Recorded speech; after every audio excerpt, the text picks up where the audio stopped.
All right, guys, welcome back to another episode. It's The Good Life, your practical guide to adulting. My name's Anthony. I'm joined here by just Josh Yee today. We're just going to be doing a duo episode because David is busy.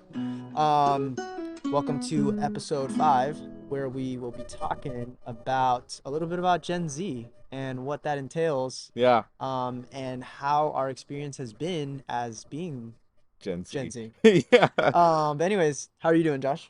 I'm so tired, which I don't think is related to being Gen Z. Well, I think it Yeah, can be. I mean, but I will say I just finished finals with mhm. my nursing school for the semester. I'm like three-fourths of the way through now. Dude, that's We are crazy. coming to the end, which is so exciting, Mhm. but also so terrifying. I'm sure. There's so much, and we talked a lot about that last episode of just the parallels of that. Yeah. Um, but I think the contrast of the sort of the like let out of breath of finishing finals is Mhm. also, I think there's just a lot of unprocessed emotions Mm, that I suppressed as a result of just working so consistently and hard for the past like 5 months. And I think that that's just been something I've been really trying to focus on this week is like yeah. really investing in my mental health and Recenter, recenter and refocus, reset, honestly, reset. reset. That's And good. I think Yeah. that that's just been so good. Mm, But how about you, man? yeah. What's this week No. been? Yeah, I mean, I find that always it's like in those seasons of like Mm-hmm. very high stress, you Mm-hmm. you need that a little time to like come back down and Yeah. just reset, refocus your life Right. and like, you Yeah. know. It's been interesting for me. It's definitely been tiring. I just got back from a huge road trip up to Yeah. Washington Come and back on. down. Actually, when this episode drops, it's probably gonna be like almost 3 weeks after, or Okay. yeah, it's gonna be a while. So it would have been a whiles away, but I jumped back in straight into like 2 shifts, and so it was just What a I legend. got off work this morning, and I took like an hour and a half nap, and we're here. So but yeah, dude, I love making stuff like this. Like Yeah. this is what brings me joy. Yeah. Speaking of like resetting, Yeah. I think Yeah. for me, like I think rest in a way where some people might have like just doing nothing. I think for me, it's like Yeah. doing things that really fill me up. Yeah. Um, Shout out to like the little burnout episode Yeah. that we did, Burnout episode. episode 2. We're gonna Yeah, plug that because that one was so good. yeah. But But yeah, dude, jumping right Gen in. Z, Yeah. Tell Gen me. Wait. Z. Wait. Tell me about the Gen Z. He mentioned this to me before we started recording, and I was like, What are you talking about? I have no idea what you're talking about. We're both Gen Z We are technically, Gen Z, right? admittedly. Pridefully. Yeah. I don't know if But I'm proud about yeah. that though. You know, it's Well, like hey, there's a let's lot of negative connotation to That's like, what we're but gonna get into. that's what So yeah, tell we're me gonna about dive the into. Gen Z stare. What is that? So, yeah, the Gen Z stare is super hot right now. It's this basically this blank like I'm gonna try to do it. It's just I think it's just a blank stare that like doesn't resemble any Yeah, emotion, and yeah, in some ways even maybe resembles a little bit of a lack of like just flatness. yes, And I think that might be a little scary. I think because yeah, hear me out, like I think we in some ways, and whether this is, and we'll probably get into this later, like mhm, consuming social media. mm, I think Gen Z is one of the first generations that's really been born into like this huge influx of technology use. mhm. Like I like the idea of iPad kids. Mm, Um, that's wild. But like yeah, like that wasn't a thing for my parents, yeah, you know? And my parents were like they're like boomers. yeah. Okay. So are mine. Yeah. I guess my dad, but Yeah, yeah, I love them, you know. And yeah, but they didn't grow up in the same way we did, and mm, in that it's interesting to understand like that context of both. But yeah, in general, like I think that stare is more representative of maybe like a deeper issue mm, on the inside. yeah, And I know you collected a little bit of some statistics that yeah, you found about that too. yeah. So I definitely wanted. I did some research on sort of these. I want to say stereotypes about Gen Z, but I definitely there's been definitely a rap that our generation has had Yeah. about a couple of things, but one of the some three major ones that I noticed were the trends were lazy, sort of kind of like unwilling to work, Mm, maybe having more difficulty committing mm, to things that are challenging, maybe some entitlement, mm, you know, and there was kind of this pattern where it was like people felt like Gen Z, they're demanding too much too fast. So mm. their expectations are sort of quick. Let me get something quick. Instant gratification. Yeah, which we'll get to more when we talk about like doom scrolling, Oh, deep. And then sort of this sense of being emotionally soft, which I think oh, okay. kind of goes alongside both the entitlement and the laziness per Yeah. se. Is that having like a stronger reaction in terms of emotionally to given topics? I think I think there's a lot of words, and it's actually interesting is that I there's definitely words that are maybe used not in their original context, Yes. like triggered, Yes. you know. So Yeah. maybe I think the word triggered is used a lot where oh I'm triggered, where Yeah. maybe it's just but I think what they're really trying to say is they're more sensitive. Yeah. Or I'm more sensitive to this topic, or I'm more sensitive to this idea. Yeah, and I mean I think sensitive can have a little bit of a negative connotation Sure. these days, like, oh, you're sensitive. Right. But I think in some ways being sensitive can also mean like being more in touch with your emotions. Mm. And that's something I think in a later episode, a follower had suggested that we talk about masculinity, which is a huge topic to cover, I think, Wow. which will be unpacked at a later episode. Yeah. But this idea of like, are we supposed to share our feelings? Is that Mm. allowed? Is that okay in society? I don't want to Yeah. open that Pandora's box now, Yeah. but keep that tucked away for a later episode. Yes. Um, But either yes. way, emotionally soft. And Yes. so just kind of thinking about that, I think that being someone, I guess both of us being Gen Z, I think that there's this with these sort of stereotypes. Mm, I don't think obviously they fit for every person. mm, But even more so to get a little bit deeper, I think that there's another side of the story mm, that maybe that is not included in those stereotypes mm, that maybe as a result aren't giving them justice. mm. So like for example, particularly with the emotionally soft, Yeah. the other side of that conversation that I found was that Gen Z in comparison to all generations before, have been the greatest advocates for mental health, Mm, right? And so maybe thinking about that, I'll probe this to you. yeah. Given that our generation has been more known to be advocates for mental health, Mm. how do you feel like advocacy for mental health has impacted the way that you go about your mental health? Oh. Versus if we were in a different generation, maybe how it would have not been the same. Yeah, that's Or a like your really parents or that's a something like great that. question. Yeah. I mean I'm gonna answer your question backwards almost. I Okay. think going with my parents, Yeah. I think seeing them grow up in as like baby boomers in their generation, Mm-hmm. they showed little to no emotions. Mm, And that like I think comparing that to my experience now where all I see around me is emotion and like whether it's anger, sadness, like there's a lot more I guess color in that emotional aspect sector. Whereas when I look at my parents, like they were very just there was a goal. It was like task oriented. Life was more maybe straightforward in a sense where emotions weren't necessarily really taken into account. mm, And I mean that could be cultural too, I think, but also I think growing up, yeah, like in an Asian Chinese household, mhm, there was a lot of like suppressed emotions, mm. but also the idea of like yes, you might feel this way, but continue to keep working hard Yeah, regardless of that, right. Yeah, and to continue to push through. yeah, So, yeah. I mean, yeah, I think that's part of it for Mm, sure. mm. Yeah. No, and it's interesting that you emphasize that there's also some cultural considerations Yes. too, because I don't like it, but I am Chinese Wait, too. what? You are? Yes. I don't, people are often surprised that I'm actually Chinese, but yeah, there's definitely some cultural factors that play into sort of the emphasis Mm, on the importance of emotions.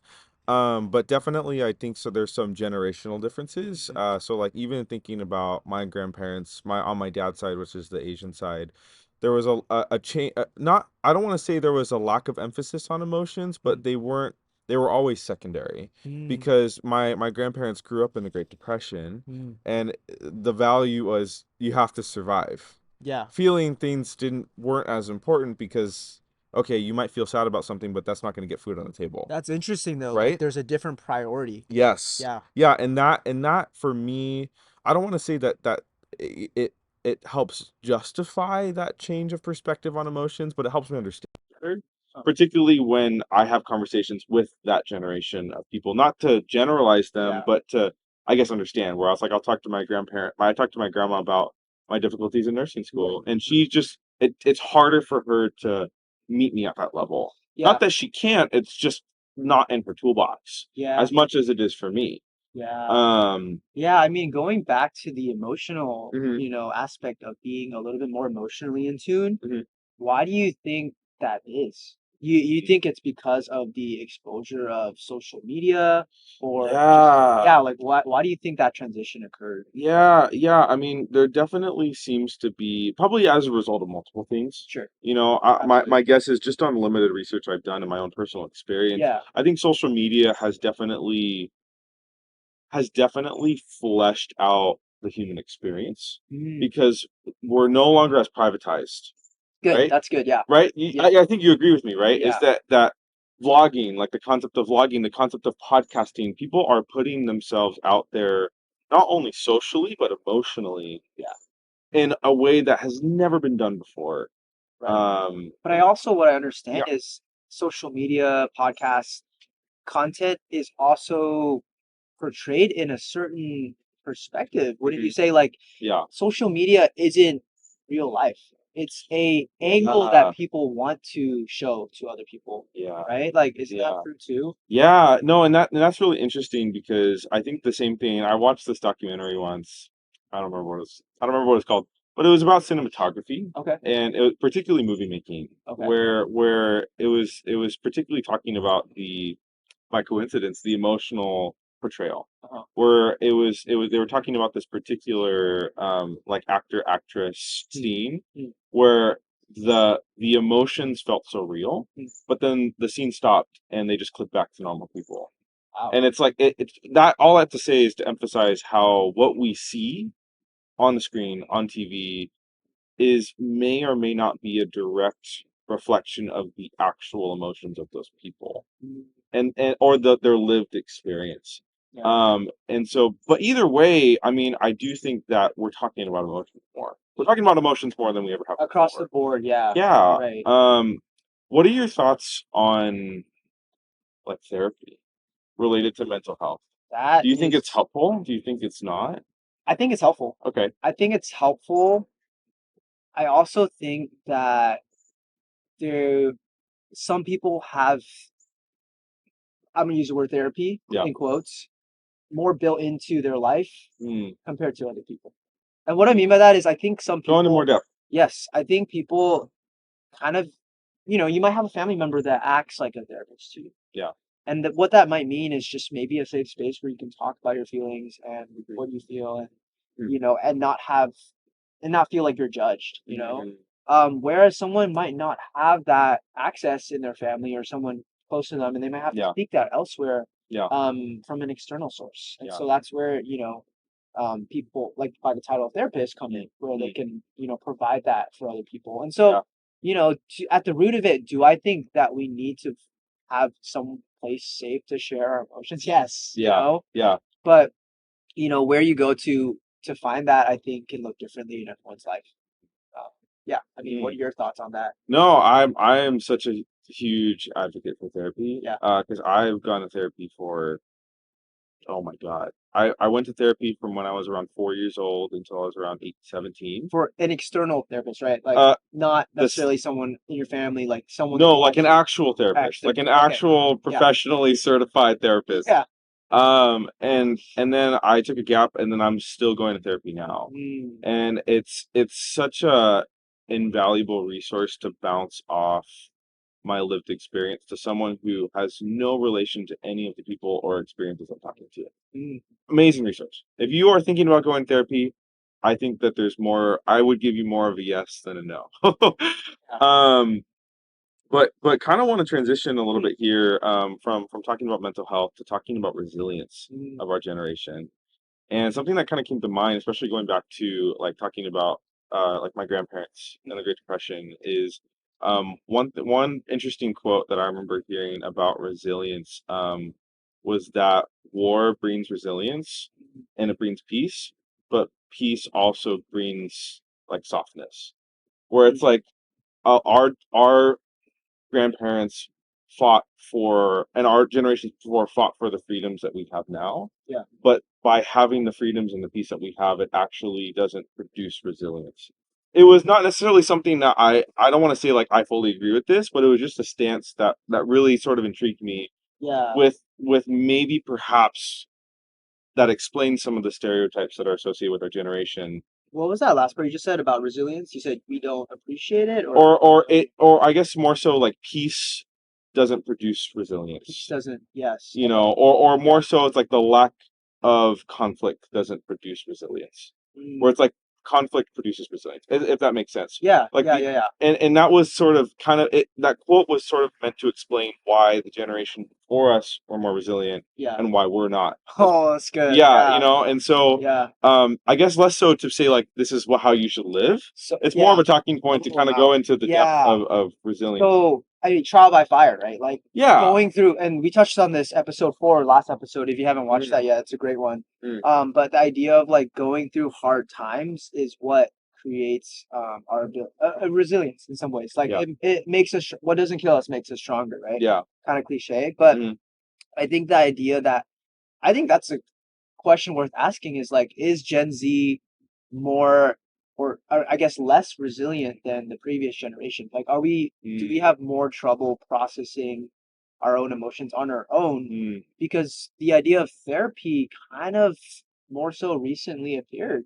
I mean, Yeah, there's you a know, huge or at surge. least, you know, or at Yeah. least is more accepted in that way, Yeah. right? Yeah. And the big question I think is why, Yeah. right? Yeah. Well, it's interesting. I think that I don't know about you guys, but I've had a lot of fun conversations growing up as a kid with my parents where there's just sort of this disconnect where it's like I'm feeling this thing emotionally, maybe as a result of my generation, maybe just as a result of being like a teenager or someone in their early 20s. And there's just this disconnect with the parent of like, I don't really understand why you're feeling that way. I get you. You know, and again, I'm not saying that to blame parents, but more so just to say that sometimes it's difficult for generations to There's a meet on that misunderstanding. level, Yeah. or there's just maybe just a lack of a toolbox Yeah. to meet on that level. But to get to your point, I think that we're because the flip side of being so much more emotionally aware is we're also way more overwhelmed by emotions because we're so much more sensitive to them. Yeah. You know, in terms of maybe the stresses that we feel as a result of school or the pressures that we put on ourselves as a result of relationships and friendships. Like it's so much more blown up than maybe what it was before. And also too, and maybe this is a good transition into social media, is I think we also as much as social media allows us to connect with other people, I think there's equally so many things that have been taken away as a result of social media. Good. Yeah. Right? Like we know how to text somebody, Yes. but do we know how to hold a conversation with them in person? Yeah. And I'm not saying that Wow. that's something that's like comes that I'm not trying to target people in the fact real, that that's real though. but That's it is real. I noticed that I too. struggle with that. Yeah. As I think as almost a direct result of social media. But I also know a lot of people in my life who do as well. Yeah. And That's really good. yeah, so I guess kind of jumping into social media in relation to resilience, in relation to mental health, how do you feel like social media has changed the way you go about your emotions, changed the way you talk to people, in a good way, bad way? That's such a good question. Yeah. I appreciate you for framing that. Yeah. I think let's just get the elephant out of the room. I Yeah. think comparison is the thief of all joy. So I think when I Ooh, think tell about me more. social media, Yeah. I think we touched on this just a little bit, but Yeah. people typically portray maybe the highlights of their life. And Yeah. that's kind of what we see, right? We see this like reel of highlights, the best things that happen in someone's life. This is birthdays, someone's getting engaged, someone's getting married. Yeah. That's all you see. Yeah. And you know, once in a blue moon, maybe you see the sob story of like someone's humble beginnings, like, you know, their downfalls, like, you know.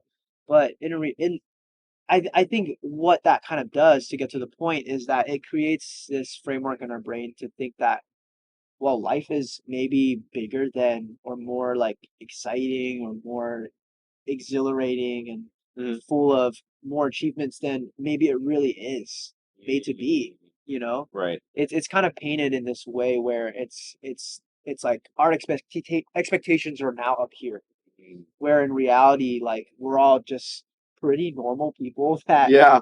with a pretty normal significance with, Yeah. it's so it's that perspective, I think, that Yeah. brings us a little like that distance of having Yeah. that emotional like Yeah. distance. Yeah, no, it's interesting. Yeah. I think to put words to what you're saying, Mhm. from what I did research wise, is it's curated perfection. Yeah. That's It's good. That's it's a good it's cookie cutter perfection of what the good life looks like, right. which is exactly what we're here to talk about, Yeah. right? And then there's also this other notion of algorithm driven validation, Mm, where I think a lot of the value that if we're purely talking from a social media perspective comes from what the algorithm tells us we're validating, that's good. which is likes, Yeah. views, Shares, shares, right?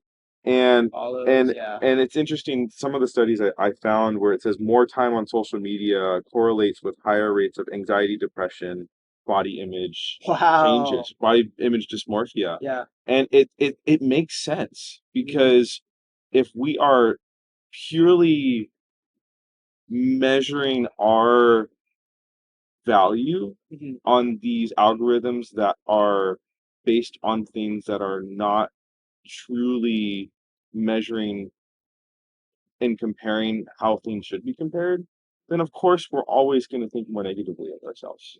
You Yeah. know what I'm saying? Like if we're basing, I guess to make an example, if I said I'm only good enough if I get 10 likes Yeah. and I never get 10 likes, then of course I'm going to think I'm an awful person because I'm going to say, well, no one likes me, Right. figuratively and Yeah. literally, right? Yeah. But then the opposite could be true. If I say if I'm only valuable if I get above 10 likes and I always get above 10 likes, Yeah. then there's the dysmorphia of thinking I'm always liked. Yeah. So it goes both ways. It It does. skews the way that we value ourselves Right. in both directions, Yeah. and so have just to give you a real question, Yeah. do you feel that way about your usage of social media? Has it changed the way that you perceive yourself?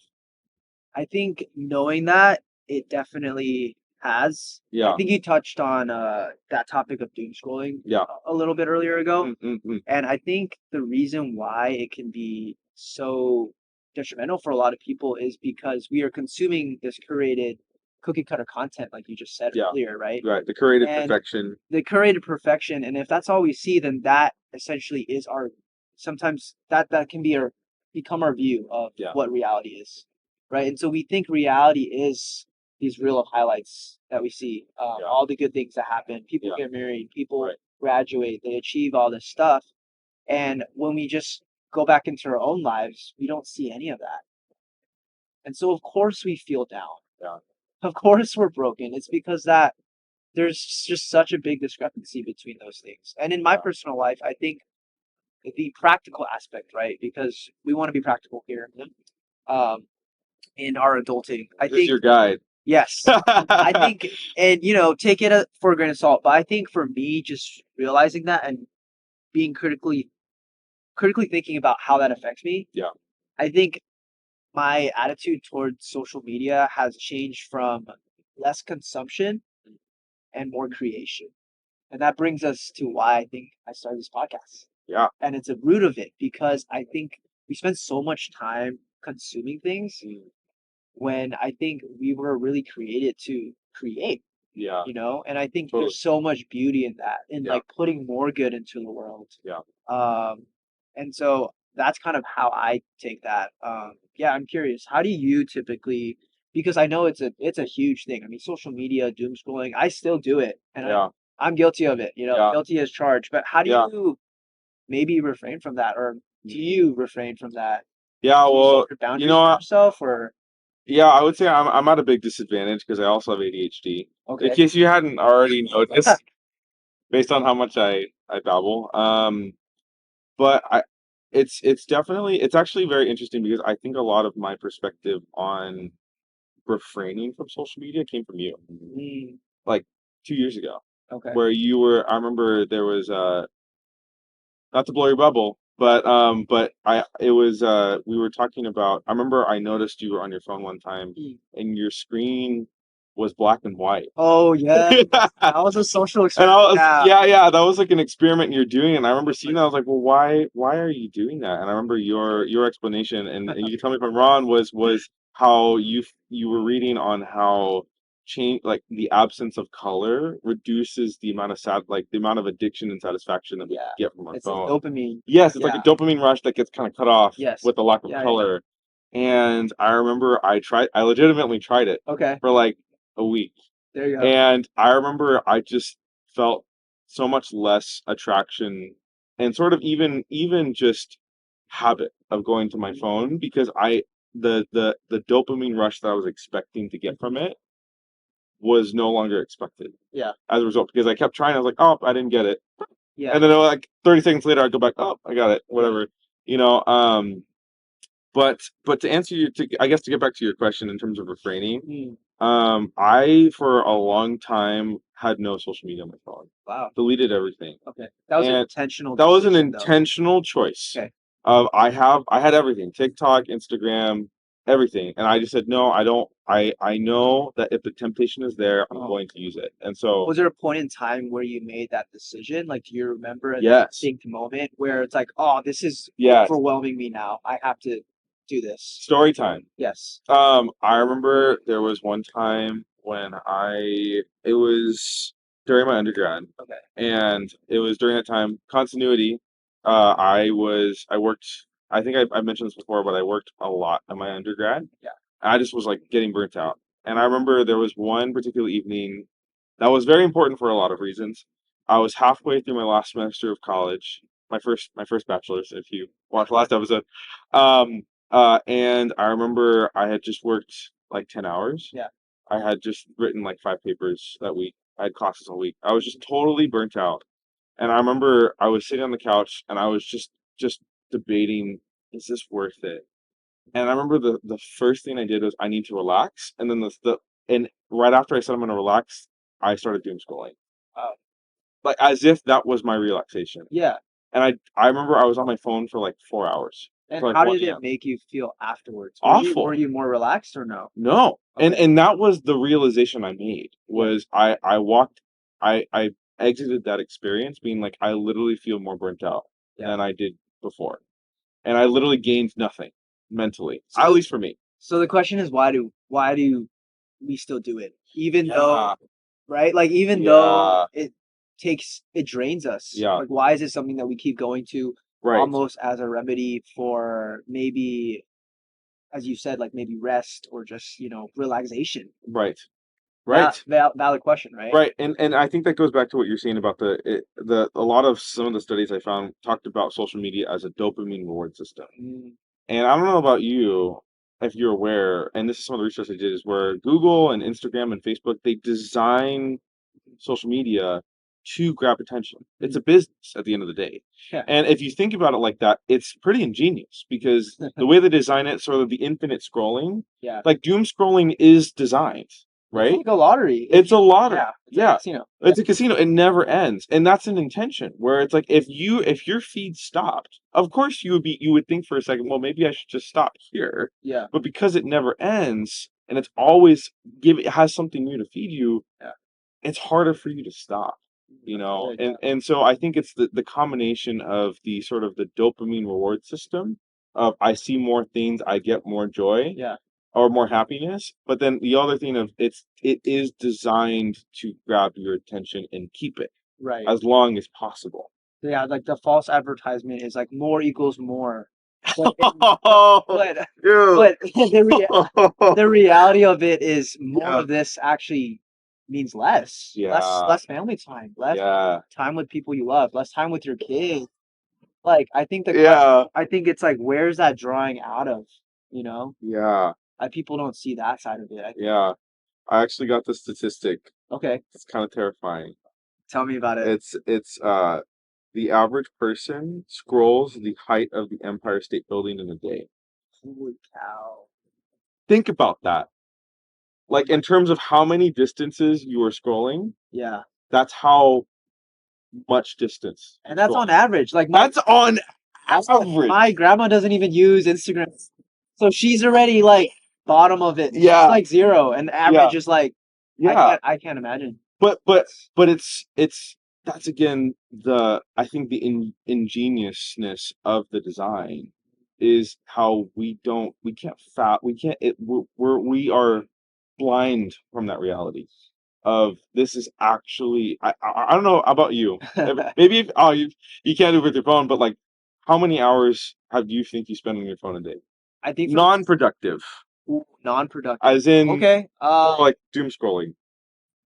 I think it's definitely gotten less. Okay. Definitely in the last year. Yeah. I think over the just checking. I mean, I try to keep my screen time like within 2 hours, Mhm. which I think is pretty solid considering That's like total pretty texting great. people, Yeah.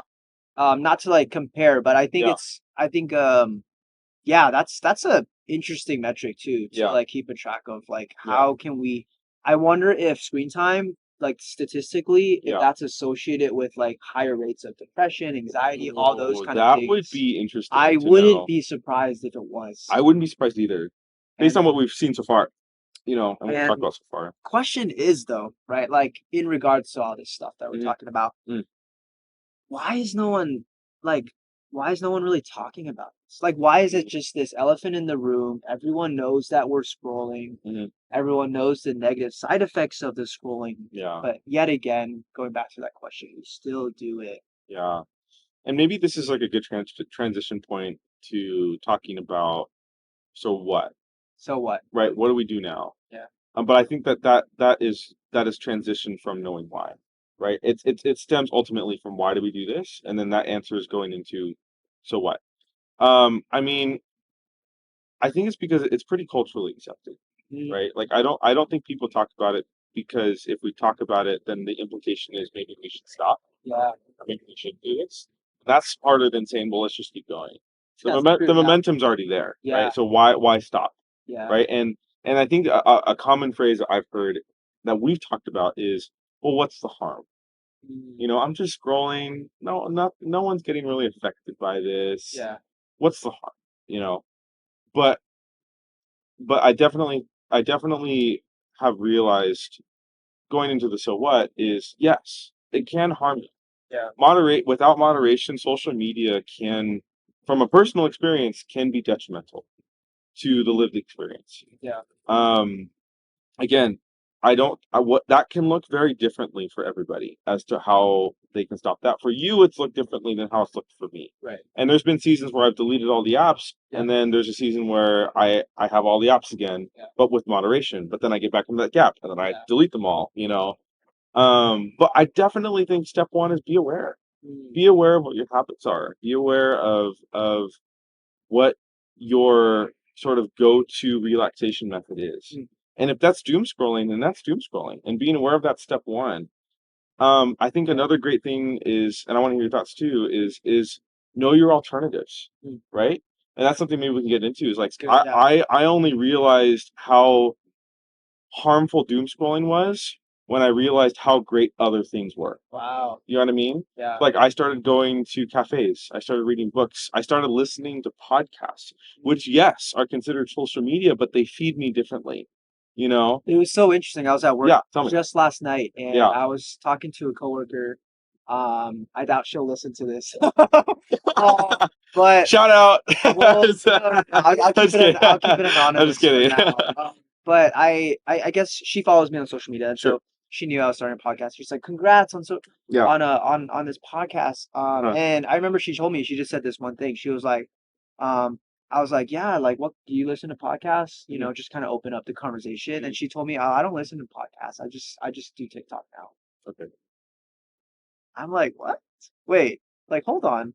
Like the significance of that statement is I think in other words, maybe I can rephrase that to, I don't consume long form content. I only consume short form now. Mm. And I continue to ponder on that. and this like trend towards instant gratification, like wanting things a little bit sooner. Like we have Amazon Prime, there's 2 day overnight shipping now, Mm. right? Like it's this thing to get things as soon as you can. Yeah. Um, As quick as possible. people as quick as possible, Yeah. right? Like shortcuts, like Mm. give it to me Mm. but faster. Yeah. Like how can I do this? How can I make money Yeah. and become a millionaire tomorrow? Mm. I don't want to do it in 10 years. Yeah. I want it tomorrow. Mm. And I want that Porsche sitting in front of my car. It's in front of my garage, like, Yeah. this week. So, 100%. and that goes into the way we consume content, as, maybe we'll go into in a later episode too, or, how we are our shopping habits, right? Like this need to, I want this new purse, right? Like, what do I do about that? Do I wait to buy it, or do I kind of hold off and exercise that self-control? Wow. So I think those are all really significant things to think about in regards to the idea of Mhm. social media and how it affects us. Advertisement, right? Yeah. All these things that are basically bombarding our retinas Yeah. all day, Yeah. for hours at a time. Right. No, I mean, even just to kind of blow this up in even greater proportion, Yeah. I think the desire for using social media um, fundamentally comes from a desire to have meaning, purpose, and validation, right? Yeah. And that's, I mean, that's ultimately, I think, a greater meaning of life Mhm. is seeking validation, purpose, right?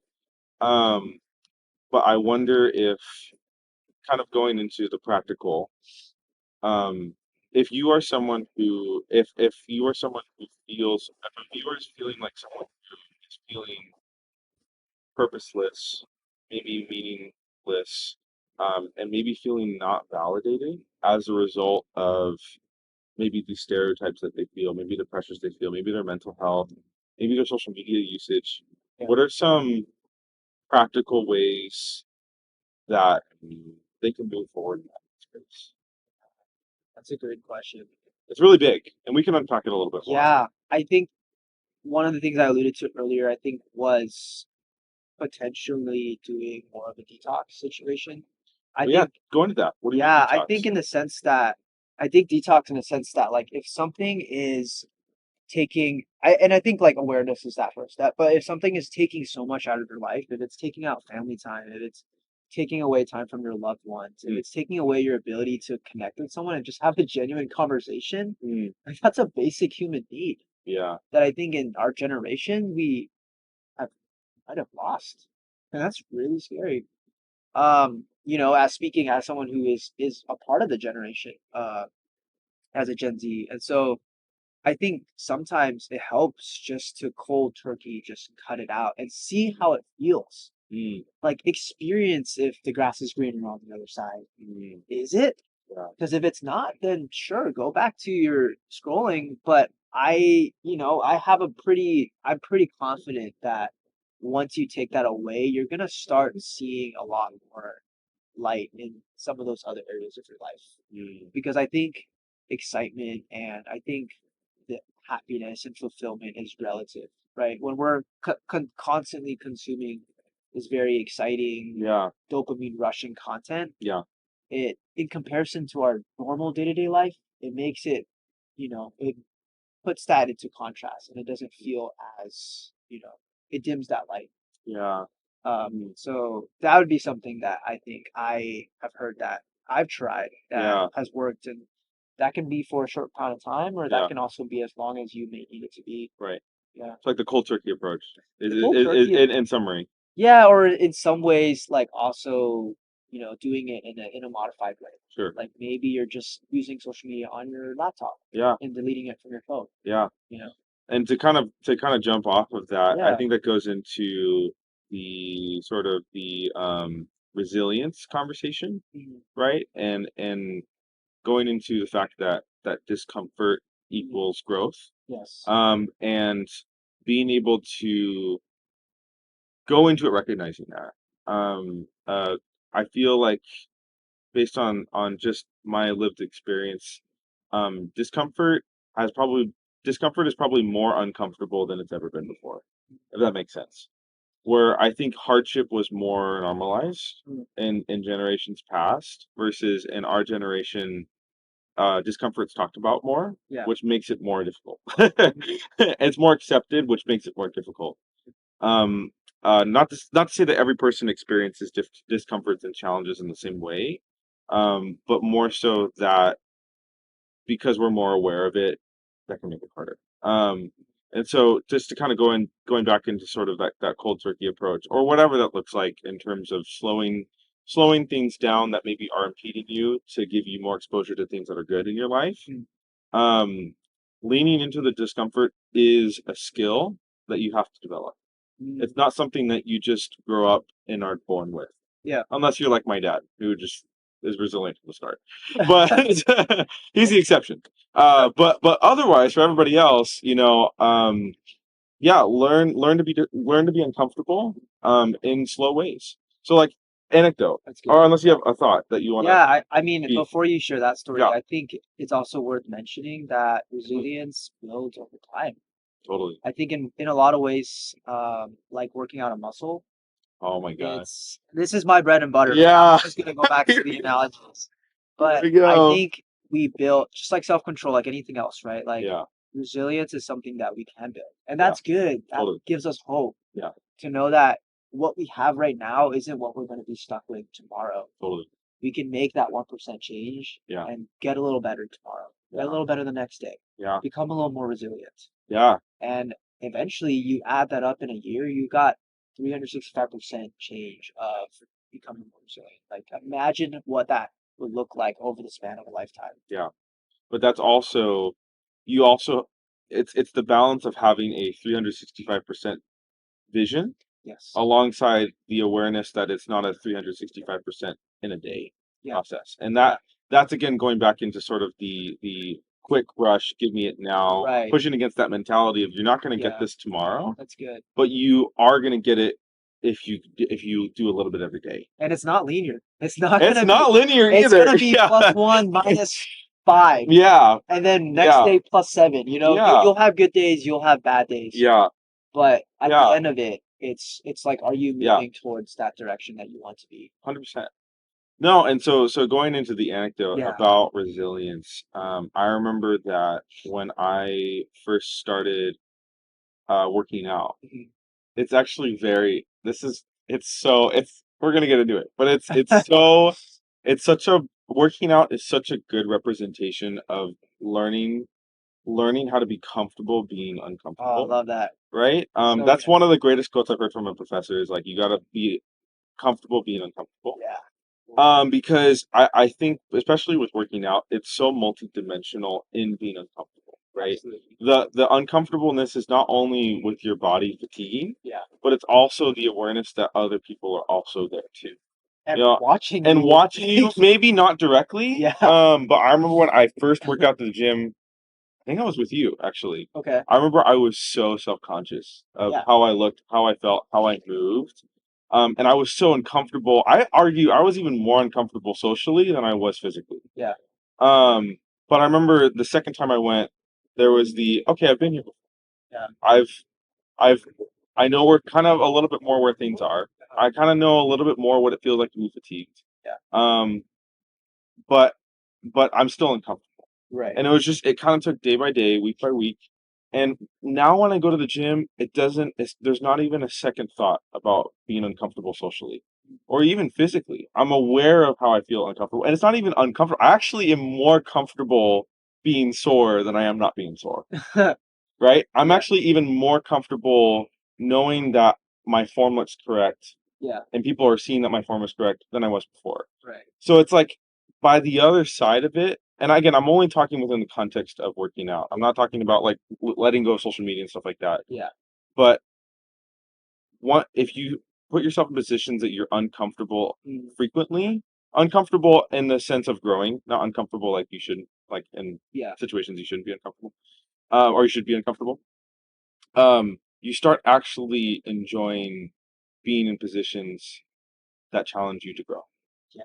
And that's so amazing. Yeah. I could say it truly from the other side of it. That's so I amazing. think once you learn to sit with that discomfort Yeah, and you grow familiar with the fruit and the empowerment that it brings to your yeah, life, yeah. that's such a powerful like combination that Seriously. it's like you've unlocked something in life that no one really has. Yeah, And you can come back to that every single day yeah, and keep growing on it. yeah. Um, I was gonna say this, I lost my train of thought, but I think it's such a good the gym idea and the aspect of I think this connects also with social media use, Gen Z, the idea that we think people are watching us, right? That thing you touched on. Interesting. And maybe people are, Mhm. but I think never to the degree that we think they are. Mm. I recently learned there's a statistic that said, I believe 95% of the thoughts that we have in a day are things that are never going to happen. Wow. That means that only 5% of the thoughts that we really have are on really things that actually happen, and then even less of that really pertains to us. Now, I think if you think about that, the significance, right, the significance of knowing So that good. is that Oh, we good. worry so much. And as a Gen Z, I think this is a big thing because Yeah. with increasing rates of depression, anxiety, we worry about things that don't even matter to us. Like, I can speak from experience, that's true. I think on social media, we think that we have more eyes than we maybe really do have. Yeah. And I think what trying to get to is that we're also self-focused. And sometimes I think we don't, if we were to put ourselves into other people's shoes, I think everyone is self-focused in some ways. We're so like we wake up, we look into the mirror, we see how we look, and that's what like so many, we're just worried about how other people view us. It's this superficialness, which let's tie that back up and go back kind of full circle moment to the Gen Z stare, right? I think that's why we have that like I can't get over the yeah. So yeah, I think that's why that happens yeah. is because we lose touch with things that really matter. That we worry about that 95% of the things that really aren't don't really amount to things that actually. Well, it's the dissociation, I think is the word. And that's kind of like the first word that came to mind when you mentioned the Gen Z stare is it's not that they are not there, they're just not present. They're not aware and that goes back going back into the sort of imagery thing, sort of you wake up and you see what you're working with, right?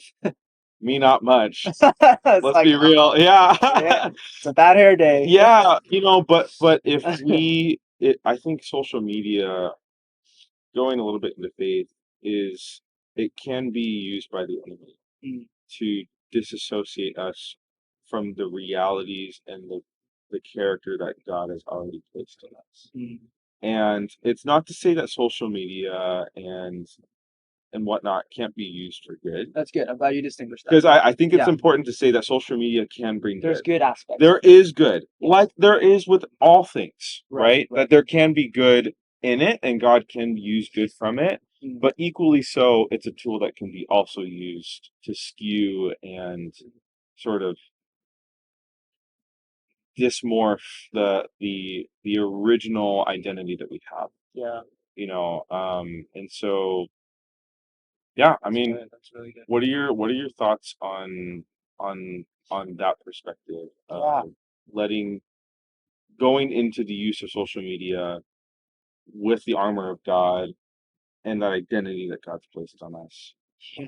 Um, yeah, I think as we wrap this up, Yeah. it's so hard to use social media correctly.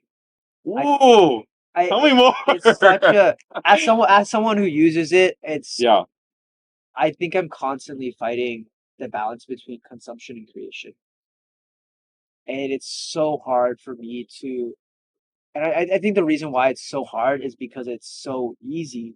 And here's the distinction. It's so hard because it's so easy to keep scrolling. And that's why it's so hard to stop. And the little paradox in that I think is Yeah. I think speaks volumes. But just Yeah. the idea that it's social media is something, it's here to stay, whether we like it or not. Yeah. You Totally. know, Yeah. and this Gen Z stare thing, it's gonna. I can only imagine what the next generation is gonna start looking like. And that's a scary thought. Yeah. That's a really scary thought. Yeah. Like, God forbid, our kids or the next generation one day, like how they will look. I think it's becoming difficult to, I think, raise, kids in today's world. Yeah. Where there's so much access. Yeah. It's almost It's a like scary thing. how do you shelter from that? Yeah. Yeah, and I think it's a huge challenge. I'm curious, do you feel like there is anything that we can do? Is it even worth like trying to fight against it, or is it only Yeah. something that can be slowed down? Yeah, and I'll close with Yeah, these remarks and please sort do. of summarize, and then I'll close this Yeah. in prayer. Yeah, I mean your point of it's here to stay, and that could be said about all technology. Mm. I know AI is a whole nother thing Oh, too, which a whole other thing, but a lot of this stuff that is as equally terrifying as it is good, yeah. in many ways, are here to stay. And I think the response, as a lot of characters in scripture come to encounter, is less so of let's tear it down, Mm. but it's more so as how can we push and propel God's story through this thing. That's good. So instead of saying, well, let's stop using social media, Yeah. well, what if we flood social media with God? Right? Crazy. Yeah. Right? Like what if we what if we flood our generation with mental health advocacy as God designed it to be? Mm. You know, and it's sort of a play on words. And so even more so, I guess the approach that I try to have as best as I can, and I would encourage our listeners to as well, is do everything for God. Mm. And I think that as simple as cliche as it might sound, if you use social media for God, inevitably it's going to change the way that you perceive social media. It's going to be change the way that you use social media. And it's also going to change the way that you view it in relation to the identity that's placed. It completely changes the lens by which you perceive it. Yeah. And in a sense also too how you perceive yourself through it. Yeah. So not only as a tool but also as a mechanism of understanding yourself. Yeah. It's consistently, I think, forming us, whether we Yes. know it or not. Yes. And that's the scary thing. Yes. And Yeah. so the awareness of that I think plays a huge role. And then just to kind of summarize what Yeah. we talked about before in terms of Gen Z, in terms of that, I mean, it's mental health advocacy is also not going away, right? And I think that's a great thing. It's so important to be conscientious of your emotions, but it's also important to recognize that being aware of your emotions invites additional challenges, but to not let those challenges, as we talked about before, the discomfort of those challenges shy you away from leaning in. You know, and then lastly, kind of what we talked about with discomfort is leaning into discomfort is itself a journey, is itself a skill that needs to be grown, just like the gym, bit by bit. And you need to feed yourself well in order to grow that muscle. But it will come. It takes time. And I'm on that journey, just like Anthony is. We're on that journey with you, but it's going to come with time. And so just know that as you're not alone in that too. It's good. So any last thoughts before I pray us out? Yeah, no, that was good. I think it just to double down on that, I think it takes consistent hard work. Yeah, And I think that's part of what it means to build resilience is to totally. sit in that discomfort Mm. for a long period of time. Yeah. And I think when you've reached that point when you're sitting there and you're okay.